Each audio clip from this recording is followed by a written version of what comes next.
வணக்கங்க. இன்னைக்கு நம்ம முட்டையை வச்சு ரொம்பவே வித்தியாசமான ஒரு ஹல்வா ரெசிபி தாங்க பார்க்க போகிறோம். இதே ரெசிபியை இங்கிலீஷில் பார்க்கணுன்னா மேலே இருக்க லிங்கை கிளிக் பண்ணுங்க. இந்த முட்டை ஹல்வா செய்கிறதுக்கு தேவையான பொருட்கள் இதுதாங்க. மொத்தத்தில் நமக்கு 8 ஏலக்காய் தேவை. அதில் 6 ஏலக்காவை உரித்து அதோட விதைகளை தனியாக எடுத்து நொறுக்கி வச்சுருங்க.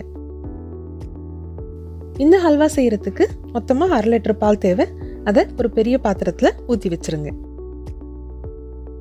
அடுத்ததா ஒரு 4 முட்டையை எடுத்து உடைச்சி பாலில் சேர்த்துருங்க.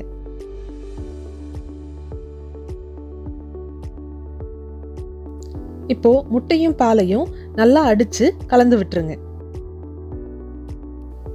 இப்போ இந்த கலவையை ஒரு வடிகட்டியில் ஊற்றி வடிச்சு எடுத்து வச்சிடலாம்.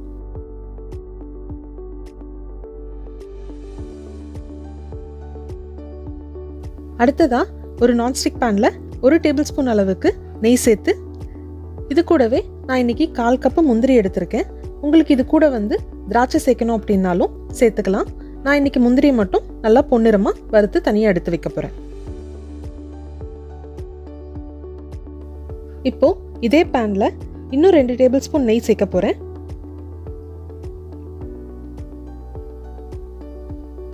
இந்த நெய் சூடானதுக்கு அப்புறமா இது கூட நம்ம 6 ஏலக்காவோட தோலும் 2 முழு ஏலக்காவும் தட்டி போட்டிருக்கேன். இது கூட 3 பிரியாணி இலை சேர்க்குறேங்க. இது நல்லா வதங்கி வரும்போது கேஸை நல்லா குறைச்சிருங்க. குறைச்சதுக்கு அப்புறமா நம்ம முட்டையும் பாலும் கலந்து வச்சிருக்க கலவையை இதில் ஊற்றி நல்லா கலந்து விடுங்க.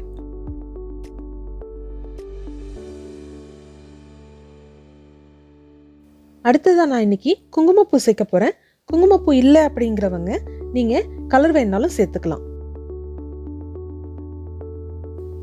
ஒரு மிதமான தீயில வச்சு இந்த கலவையை கலந்து விட்டுக்கிட்டே இருங்க. ஒரு 5 to 10 நிமிஷம் கைவிடாம கலர வேண்டியது இருக்கும். நேரம் ஆக ஆகவே பாத்தீங்கன்னா நம்ம முட்டை நல்லா வெந்து வர ஆரம்பிக்கும்.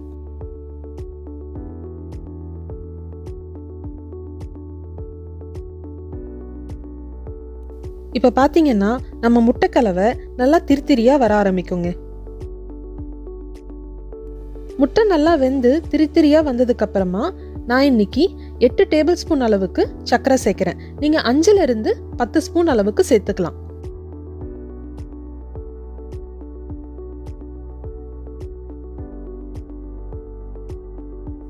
சர்க்கரை சேர்த்து வேக ஆரம்பிச்சதுக்கு அப்புறம் பாத்தீங்கன்னா கொஞ்சமா தண்ணி விட ஆரம்பிக்கும். இந்த சமயத்துல உங்க கேஸை கொஞ்சமா அதிகப்படுத்திக்கலாம். இப்ப பாத்தீங்கன்னா முட்டை தனியாவும் தண்ணி தனியாவும் பிரிஞ்ச மாதிரி தெரியும். இந்த சமயத்துல நீங்க கலந்து விடுறத கம்மி பண்ணிக்கலாங்க. இதுக்கப்புறம் நமக்கு தேவையெல்லாம் அந்த தண்ணி நல்லா சுண்டி வரணும். இந்த சமயத்துல நான் கூடவே வறுத்து வச்சிருக்க முந்திரியும் ஏலக்காய் தூள் எடுத்து வச்சோம் இல்லையா, அதையும் சேர்க்க போறேன். இப்ப பாத்தீங்கன்னா தண்ணி எல்லாம் சுண்டி நெய் நல்லா பிரிய ஆரம்பிக்குது. கேஸ் ஆஃப் பண்ணதுக்கு அப்புறமா உங்களுக்கு இந்த பிரியாணி இலையும் ஏலக்காவும் வேண்டாம் அப்படின்னு நினைச்சீங்கன்னா எடுத்துடலாம். அவ்வளவு தாங்க, நம்மளோட வித்தியாசமான முட்டை ஹல்வா தயார். ஒருத்தரும் நம்ப மாட்டாங்க நீங்க முட்டையில தான் செஞ்சீங்கன்னா. குழந்தைங்களும் பெரியவங்களும் ரொம்ப விரும்பி சாப்பிடுவாங்க. கொடுத்து பாருங்க.